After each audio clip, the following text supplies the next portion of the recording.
dangling feet. C'est avec un grand plaisir que je vous retrouve pour cette version 2022 des épisodes de la Saint-Valentin. Petite variante cette année, je vais donner une place unique à chacune de vos rencontres. 14 rencontres sur 14 jours. Je vous préviens, c'est tout doux, c'est sucré et c'est infusé de good vibes. Aujourd'hui, je vous propose de découvrir celle d'Alicia et Estelle. Je l'ai intitulée « Une histoire de gymnase ». Et pour le coup, je sais qu'il s'en passe des choses dans les gymnases. Et vous le savez aussi, je suppose. Je vous laisse découvrir leur histoire. Je vous souhaite une bonne écoute. Bonjour Alicia. Bonjour Constance. Je te remercie beaucoup de t'être rendue disponible pour cet enregistrement. Donc tu es venue vers moi en répondant à mon petit sticker pour pouvoir raconter votre rencontre avec ta femme Estelle. Est-ce que tu peux me raconter tout ça ?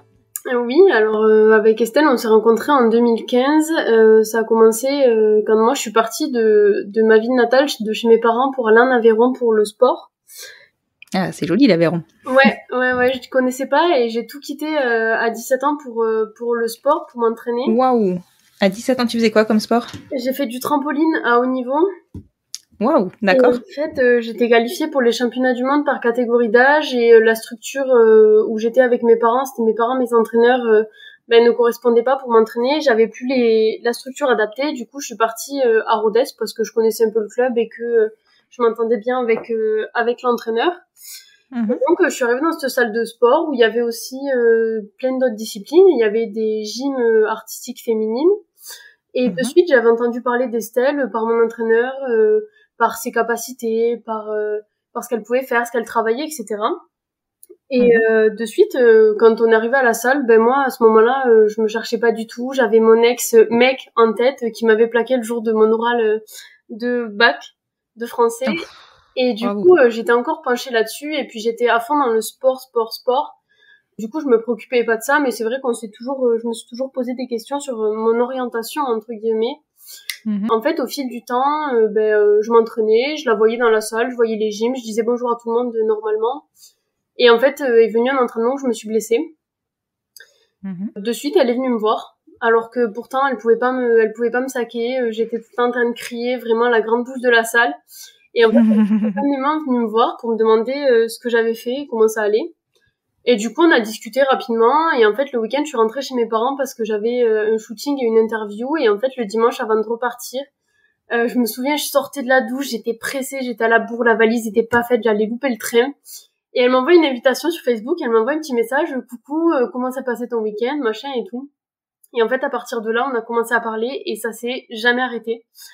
Donc on est en novembre 2015 et depuis ce jour-là, on n'a jamais arrêté de parler. Et en fait, très vite, on s'est rapprochés. Amicalement, mais on sentait qu'il y avait quelque chose de bizarre parce que on avait ce besoin de se cacher. Pourtant, on se comportait comme deux meilleurs potes de 18 ans, on se faisait des câlins, on se faisait on parlait toute la journée. Mais on sentait, je sais pas, on avait besoin de se cacher des autres, alors que pourtant on avait toutes les deux eu des meilleurs potes où ça se passait super bien, où on était proches physiquement. Et là, en fait, on avait besoin de se cacher. Et en fait, quand je suis partie au championnat du monde, pareil, on a continué à parler. Et quand je suis rentrée, on a un de nos amis du sport qui nous dit, écoute, il y a une rumeur comme quoi vous êtes ensemble. Et là, on s'est regardé, on a dit, mais pas du tout, en fait. On n'est pas du tout en couple, on est juste meilleurs potes. Enfin, il faut arrêter les conneries. C'est n'importe quoi ce que vous dites. Et là, on a réussi à faire taire toutes les rumeurs. Et on continuait de se cacher de plus en plus. Et pourtant, nous, on se rapprochait de plus en plus à l'inverse. Ouais. Jusqu'à la fête du club où en fait le soir elle me dit écoute vas-y je demande à mes parents si tu veux tu viens dormir à la maison.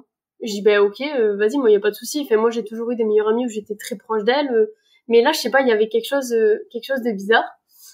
Et en fait je suis allée le premier soir chez elle, ça s'est super bien passé, j'ai rencontré ses parents, nickel et tout. Et en fait on a dormi ensemble. Et le premier soir mais comme des potes. Mais bizarrement il y avait quelque chose. Physiquement on se cherchait un peu. On se cherche. Moi, je suis hyper sensible physiquement. À peine tu m'effleures, mais ça me fait des fous rires. Je suis toute gênée. Et du coup, elle s'amusait avec ça, mais sur mes bras, juste sur des parties, rien de très, très provoquant ou très intime. Et elle avait rien derrière la tête. Vous étiez vraiment toutes les deux dans la même réflexion. Alors, est-ce qu'il y avait quelque chose derrière la tête? Peut-être, mais à ce moment-là, on s'en parlait pas et on disait rien. Pourtant, je pense qu'aussi bien elle que moi, on sentait qu'il y avait quelque chose de bizarre à ce moment-là. Et du coup, en fait, au lieu de rester une nuit, je suis restée 2 ou 3 nuits. Et ça a été comme ça toutes les nuits, mais vraiment comme deux potes, on parlait toute la journée sur le même délire, les mêmes conneries, à rigoler toute la journée. Enfin, c'était vraiment mais trop bien.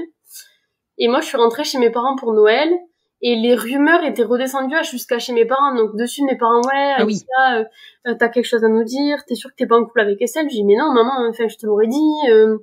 Non, y a rien du tout et tout. Donc on fait taire toutes les rumeurs. Et là, je remonte chez Estelle pour fêter ses 20 ans et pour le jour de l'an.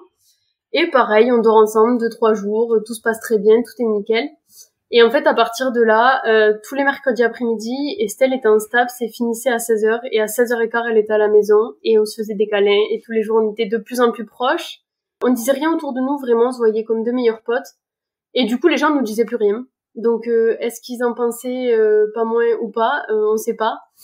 On se rapprochait de plus en plus, et physiquement, et jusqu'au jour où, en fait, nos lèvres se sont effleurées. Et en fait, là, du coup, il y a eu un gros moment de recul. Et là, je l'ai regardé, je lui dis, on fait quoi?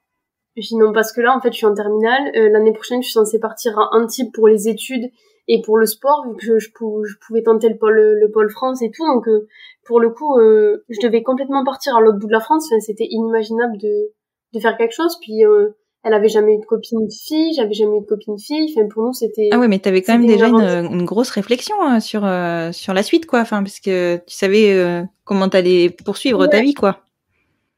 Ouais. Pour moi, c'était tout tracé. C'était le sport avant tout. Je voulais rentrer au Cirque du Soleil. Enfin, j'avais vraiment de gros projets derrière. Surtout que pour le coup, au niveau sport, je progressais de plus en plus. Donc, j'avais vraiment les portes qui pouvaient s'ouvrir si je continuais. Et en fait, je me suis dit, non, mais qu'est-ce qu'on est en train de faire? On fait des conneries, là. Enfin, arrête. Et en fait, je me rappelle, j'étais appuyée sur son torse. Et je la regardais, je lui dis, non, mais on fait n'importe quoi et tout. Et 3 secondes après, je me penchais vers elle pour l'embrasser. Et je me redressais. C'était plus fort que toi. Et je lui disais, non, j'ai peur. Et puis du coup, je reculais. Et puis 3 secondes après, je revenais, je lui disais, non, j'ai peur, en fait. Et du coup, ça a duré 10-15 minutes, le bordel. Et au bout d'un moment, ben, je l'ai embrassé. Et mais franchement, hyper naturel. Le rapprochement s'est fait hyper naturellement et tout. Et c'était vraiment trop beau. Et là, on s'est dit, bon, ben maintenant, qu'est-ce qu'on fait? Parce que, ben, ok. Et Estelle m'avait dit, non, mais vas-y, on est jeunes, on peut s'amuser. Et en fait, à ce moment-là, nous, quand on s'est embrassé, on s'est dit, non, mais je me vois pas demain venir t'embrasser comme ça, arriver en mode, salut mon cœur, bisous, machin. Pour nous, c'était des conneries. Enfin, on était là en mode, ben vas-y, c'est pour rigoler. C'est une aventure, de toute façon c'est que des conneries, dans 3 mois ça sera fini, et puis voilà, on teste quoi, on avait 18 et 20 ans, on teste. Et en fait, je lui avais dit vraiment, mais moi je me vois pas arriver vers toi à la salle et t'embrasser, enfin pour moi c'est inimaginable en fait. Ouais. Et les jours qui ont suivi, on s'est revus à la salle d'entraînement, et en fait il y avait un petit couloir que personne n'allait. Et on se retrouvait toujours dans ce couloir. Et 3 jours après, ben, je te le donne en 1000, je vais voir Estelle, câlin, hop, je l'ai cherché un peu, on s'est cherché, bim, bisous, et c'est reparti comme ça. Et en fait, au plus on se voyait, et au plus c'était naturel, et au plus on s'embrassait, entre guillemets, facilement, et au plus on se rapprochait, au plus on passait tous nos week-ends ensemble, tout notre temps libre ensemble. J'ai laissé complètement tomber les études à ce moment-là, le bac, c'était je l'ai pas, ben, je repasserai. Ah oui, et c'était... Ouais, c'était le sport et Estelle. Ouais. À tel point que, consciemment ou inconsciemment, mon vœu sur Parcoursup pour le STAPS d'Antibes n'a pas été validé. Ah mince. Donc, je me suis retrouvée en STAPS Rodez. Ben, à Metz, honnêtement, je sais pas si je l'ai fait volontairement ou si c'est mon subconscient qui n'a pas fait le vœu, parce que en soi, ben, ça devenait de plus en plus concret, de plus en plus sérieux. À ce moment-là, personne n'était au courant autour de nous. Et du coup, on s'est mis ensemble au 3 février 2016. Donc ça fait 6 ans qu'on est ensemble. Et depuis, en fait, on s'est jamais quittés, si ce n'est pour les études où on s'est retrouvés à vivre séparément. Ça a été, mais franchement, ça a été hyper magique. Et au début, c'était des conneries, et les conneries se sont transformées en concret. Et on a vraiment pris conscience que c'était hyper sérieux entre nous et qu'on était vraiment amoureuses l'une de l'autre quand il y a eu l'été. Et qu'on a passé 2 mois séparés, où là ça a été les pires mois de notre vie. Enfin, franchement, c'était horrible. Il nous tardait qu'une chose, c'était de se retrouver.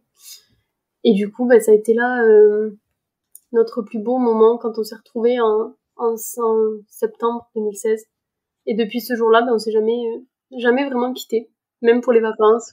Et du coup, vous étiez en STAPS ensemble ? Enfin, pas dans les mêmes années, évidemment, mais en STAPS ensemble ? Ouais. Du coup, je me suis retrouvée en STAPS dans la même fac qu'elle, et en fait, est venu le moment où il a fallu l'annoncer aux parents. Oui, oui. Donc, sachant que vous aviez dit non. Ça s'est fait l'été parce que du coup, c'était mes 18 ans. Estelle était venue à mes 18 ans et je lui ai dit, écoute, faut que je le dise à ma mère. Là, c'est trop cramé, donc faut que je le dise. Donc, j'ai dit à ma mère. Parce que du coup, 3 heures avant, elle me dit, t'es sûre, il n'y a rien avec Estelle? Et je dis, bon, ok. Je dis, bon, avec Estelle, on est ensemble. Et du coup, hyper naturellement, elle est venue nous voir. Elle nous a dit, oh, mais je suis contente pour vous. Tant que vous êtes heureuse, c'est le principal. Mon père, pareil. Mon père, il m'a dit, je te dis pas que je l'accepte, mais je le tolère. Et depuis, ça se passe super bien. Il m'a dit que ce soit Estelle, 1m56 ou un grand baraque, ça sera la même chose si tu lui fais du mal. Donc voilà. Et maintenant, ça se passe super bien avec mes parents et ça a été plus délicat avec mes beaux-parents à l'annonce. Mais en fait, on s'est senti... Il fallait qu'on le dise parce que on était dans la même fac, on s'entraînait dans la même salle d'entraînement tous les jours. Et ses parents sont de Rodez aussi, donc on n'avait pas le choix de au bout d'un moment le dire. On préférait qu'ils sachent de nous plutôt que des on-dit. De quelqu'un d'extérieur, quoi. Donc voilà, et derrière, on s'est retrouvés séparés par les études parce que Estelle est partie faire son master à 1h30 de chez nous et on se voyait tous les week-ends. Et on a pu vivre ensemble en 2019.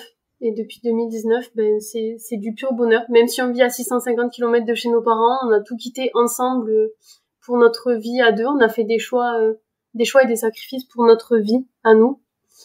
Et depuis, voilà, ça se passe bien, on s'est pacsé et on a notre petite maison, notre petit chez nous avec notre petit chat et tout va pour le mieux dans le meilleur des mondes. Ouais, c'est chouette. Et du coup, on en avait parlé un peu hors micro, notamment sur Instagram, où tu me disais que vous étiez actuellement toutes les deux dans des professions. Alors toi, du coup, sur une profession qui tourne autour du paramédical.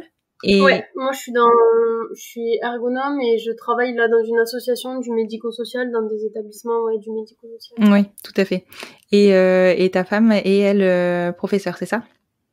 C'est ça, elle est prof de PS. Ouais, prof de PS. Donc du coup, elle a fini ses études STAPS. Ouais, nos choix de vie ont été contraints par l'éducation nationale, mais on a fait le choix de privilégier notre vie à nous plutôt que la famille, entre guillemets, parce qu'elle aurait très bien pu me dire, non, je reste dans le sud et je te laisse partir et tant pis, on sait pas. Et pour le coup, elle a fait le choix de tant pis partir en région parisienne, mais de pouvoir me suivre et que je puisse la suivre aussi. C'est pour ça qu'on se retrouve à 650 km de chez nos parents. Oui, voilà. C'est vrai que ça fait un peu loin pour le coup, mais bon, en tout cas, vous êtes toutes les deux et c'est bien le principal. Ouais, c'est ça, c'est clair. C'est ce qui nous permet d'avancer au quotidien et heureusement qu'on est là l'une pour l'autre dans notre quotidien, sinon ça serait pas facile à vivre la séparation. Oui, complètement. Et je peux te demander si tu fais toujours du trampoline ? Ouais, alors j'ai arrêté en 2019 quand on est parti pour la bonne et simple raison que mon corps me disait stop et que c'était hyper contraignant physiquement et psychologiquement. Qu'on a donné toutes les deux parce qu'Estelle a fait de la gym à bon niveau aussi, on a donné toutes les deux toute notre vie et il était temps pour nous de se consacrer à notre vie à nous. Donc on continue à faire du sport. Pour le coup, je fais du handball et en fait elle m'a rejoint dans l'équipe. Donc on fait du handball ensemble.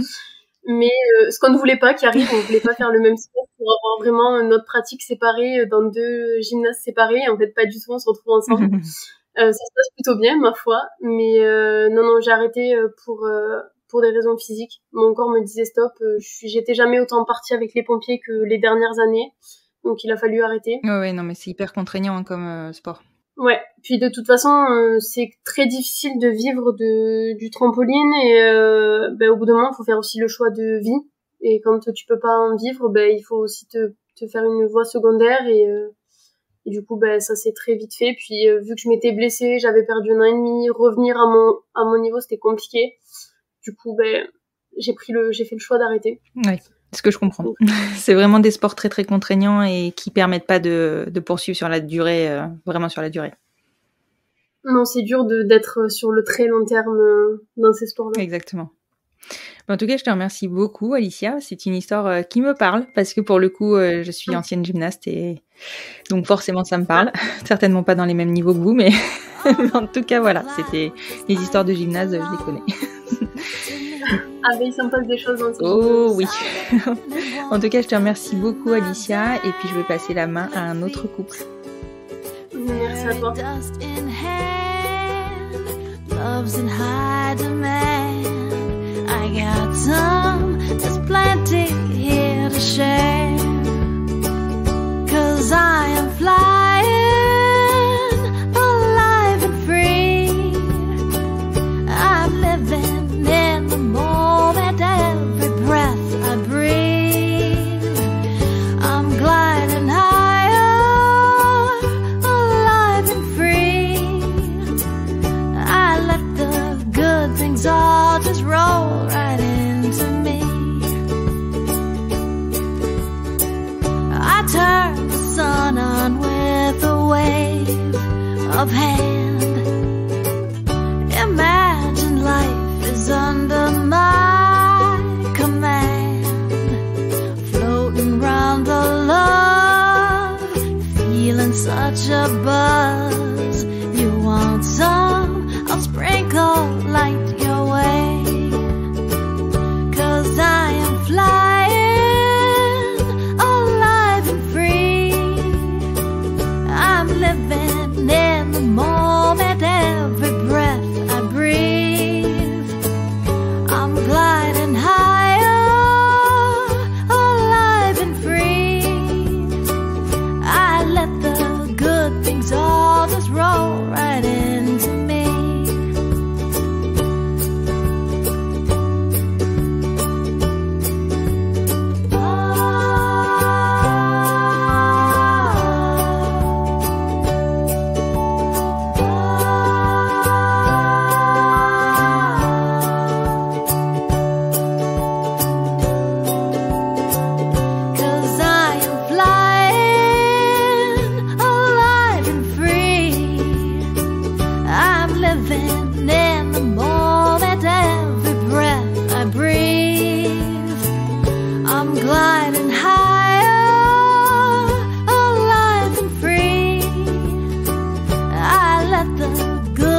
All just roll